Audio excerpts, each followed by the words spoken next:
Da Rede Alesp. Vamos de mais entrevista aqui no Jornal da Rede Alesp. Nesta terça-feira, 11 de agosto de 2020, a gente conversa com Cláudio Silva, coordenador do SOS Racismo aqui da Assembleia Legislativa de São Paulo. Ele vai nos falar sobre casos de racismo. Boa tarde, Cláudio. Seja muito bem-vindo ao Jornal da Rede Alesp. Boa tarde a todos os espectadores. É uma satisfação estar aqui. Cláudio, qual que é o comportamento que pode ser considerado racista ou discriminatório? Qualquer comportamento que tiver como sentido impedir a pessoa de acessar qualquer serviço, de acessar emprego, de acessar ambientes de convivência social conjunta, coletiva, em razão da raça ou da condição de raça dessa pessoa, pode ser considerado racista ou discriminatório. Além disso, tem outras formas de discriminar, né? Existem discriminações por conta, em razão da origem da pessoa, né? Da origem de país, da origem de estado, que a gente chama de xenofobia. Tem também comportamentos discriminatórios em razão de religião, né? Tem gente que discrimina as pessoas em razão de sua religião. Isso também é discriminação, isso também pode ser considerado racismo, de acordo com a forma como isso ocorrer. Cláudio, primeiro eu gostaria que você nos falasse como funciona o SOS Racismo aqui na Assembleia Legislativa de São Paulo. A gente sabe que estamos num momento atípico de pandemia, mas como é feito esse trabalho aqui na Assembleia Legislativa de São Paulo? O SOS Racismo, ele funciona aqui como uma ouvidoria de racismo, né? Qualquer caso de discriminação racial, racismo, injúria racial, a gente acolhe aqui na Assembleia Legislativa. Dependendo da condição social da pessoa ou da organização que nos procurar, a gente encaminha para a Defensoria Pública, que tem um núcleo especializado em crimes raciais dentro da sua estrutura, e nós também orientamos as vítimas sobre quais caminhos ela deve seguir para poder resolver e também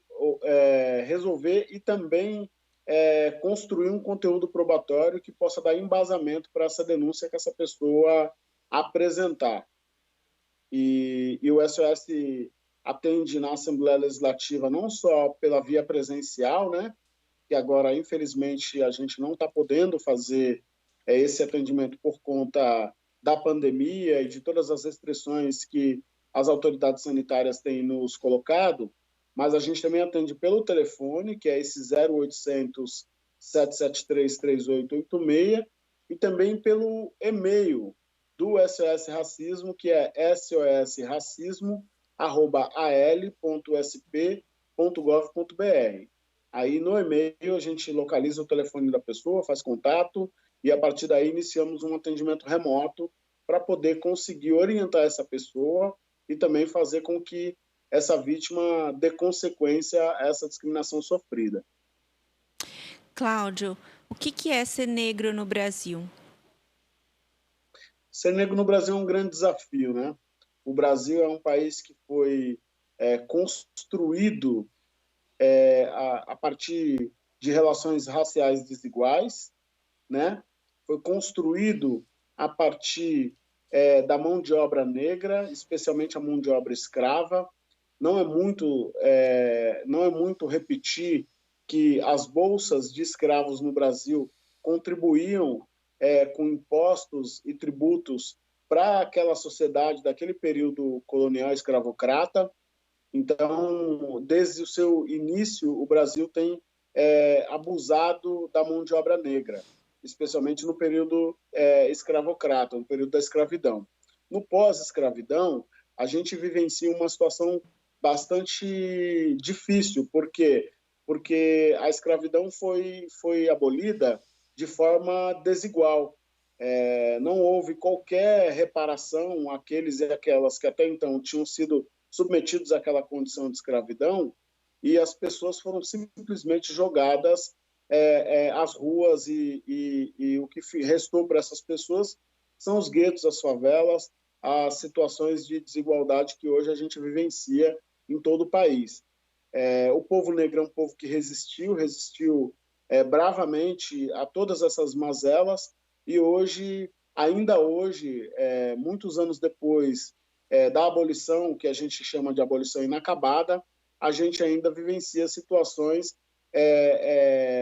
de posicionamentos de supremacia branca no nosso país. Então, é um desafio tremendo ser negro no Brasil.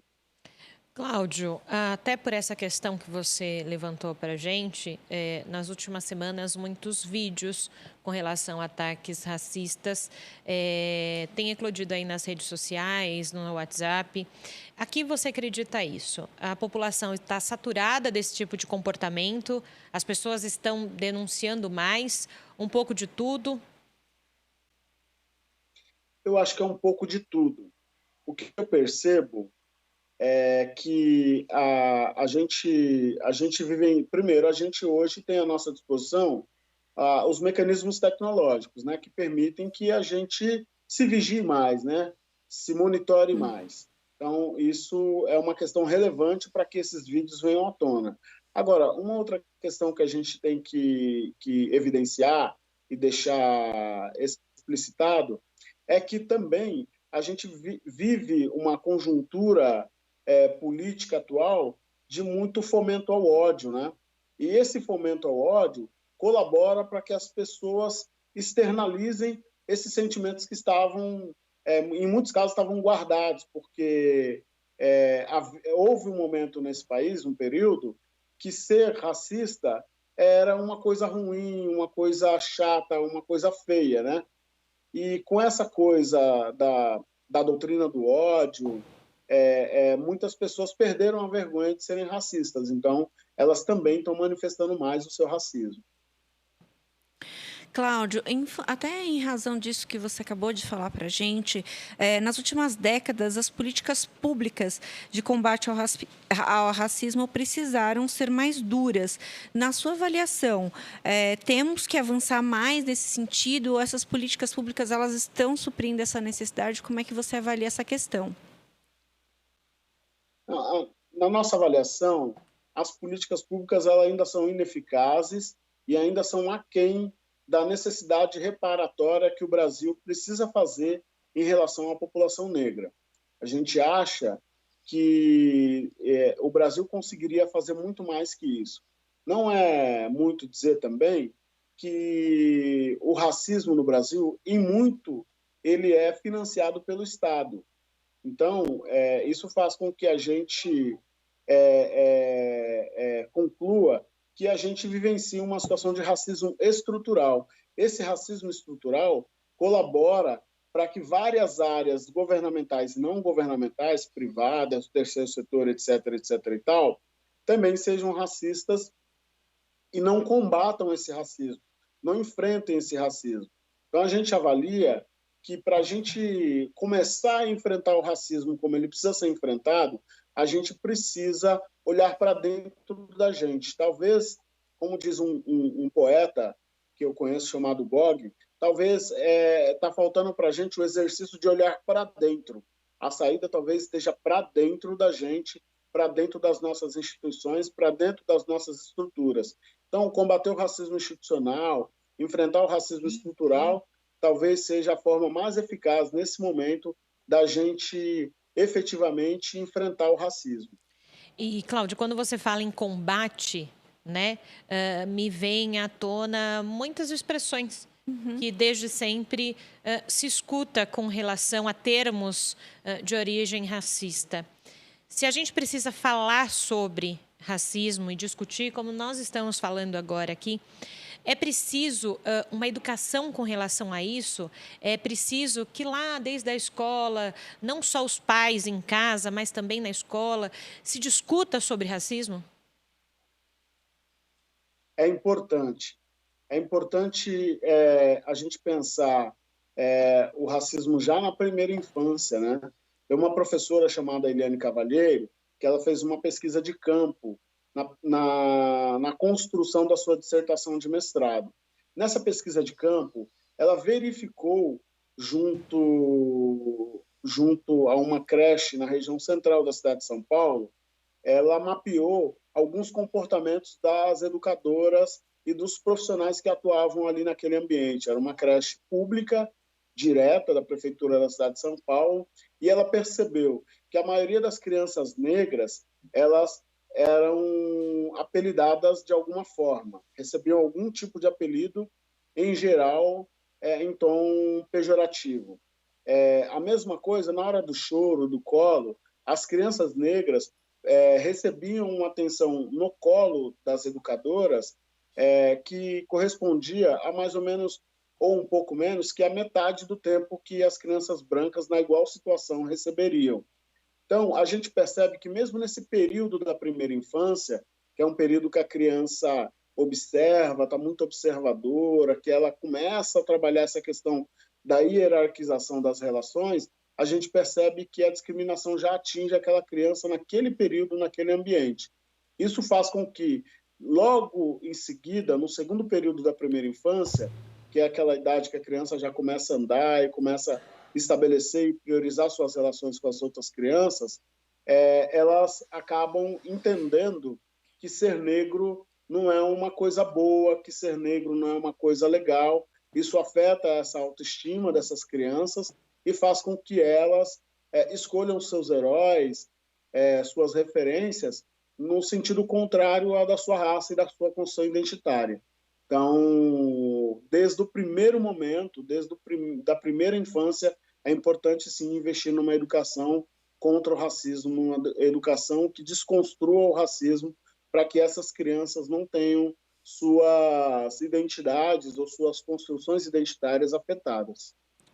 Cláudia, para a gente concluir a nossa conversa, quais as medidas uma vítima de racismo deve adotar quando for vítima e todo ataque racista ele deve ser judicializado? Você falou que aqui o SOS Racismo é uma porta, mas como é que deve se comportar aí a vítima de racismo? Toda vítima de racismo, ela pode e deve denunciar e judicializar o caso. Por que que isso é importante? Independente do caso, mesmo os casos que tenham pouco conteúdo probatório, baixo conteúdo probatório, é importante judicializar, porque a gente não entra naquela questão da subnotificação. E o governo trabalha com esses dados de notificação para poder trabalhar, os entes governamentais, para poder trabalhar os enfrentamentos, eles trabalham com esses dados de notificação. Quando há uma subnotificação, quando o caso não chega aos conhecimentos das autoridades competentes, a gente não consegue mensurar o quanto isso está ocorrendo. Então, é importante, sim, denunciar, procurar a delegacia de polícia. É importante saber que o crime de racismo é um crime inafiançável e imprescritível. Então, se a pessoa foi vitimizada ou vitimada pelo racismo há 10, 15, 20 anos atrás, ainda hoje ela pode denunciar, ela pode buscar levantar essas provas e denunciar, e ela deve sim judicializar, porque só a justiça sendo demandada é que a justiça vai ter a compreensão de que esses casos também estão acontecendo e que eles não são casos que acontecem de vez em quando, eles acontecem todos os dias. Todos os dias eu recebo relatos de racismo, por exemplo, de haitianos que entram no metrô, senta na poltrona, outra pessoa levanta. Eu já vivenciei isso muito, porque eu sou usuário de transporte público. Já cheguei em ponto de ônibus e ter pessoas que seguram a bolsa no momento que eu chego. Então, andando na rua, quando uma pessoa vê que vai cruzar com um negro, atravessa a rua para não cruzar com um negro. Isso tudo é racismo, isso tudo é comportamento racista e a gente precisa, sim, combater. E muitas vezes esse comportamento está em elogios. A gente chama esse do racismo sutil, né? Que a pessoa, por exemplo, fala: nossa, o seu cabelo é crespo, mas ele é bonito. O seu cabelo é ruim, mas ele é bonito. Isso não é elogio, isso é discriminação. Então, tem muitos comportamentos sutis que também precisam ser combatidos e enfrentados, e a gente precisa educar a nossa sociedade para ela ser mais justa, mais igual e mais decente conosco. Então, para que essa sociedade seja mais justa, mais igual e mais decente, a gente precisa tomar todas as medidas cabíveis, desde uma chamada de atenção numa pessoa que é um amigo, um parceiro, um parente, até a denúncia efetiva nos órgãos competentes, na polícia, na Secretaria de Justiça e no Tribunal de Justiça. Cláudio, muito, muito obrigada pela sua participação aqui no Jornal da Rede Alesp. Eu só queria pedir para você falar de novo o telefone para que a gente possa encerrar. Gente, em qualquer caso de racismo, denuncie no 0800 773 3886 ou no e-mail sosracismo@al.sp.gov.br. Perfeito, Cláudio. Muito obrigada pelos seus esclarecimentos aqui no Jornal da Rede Alesp.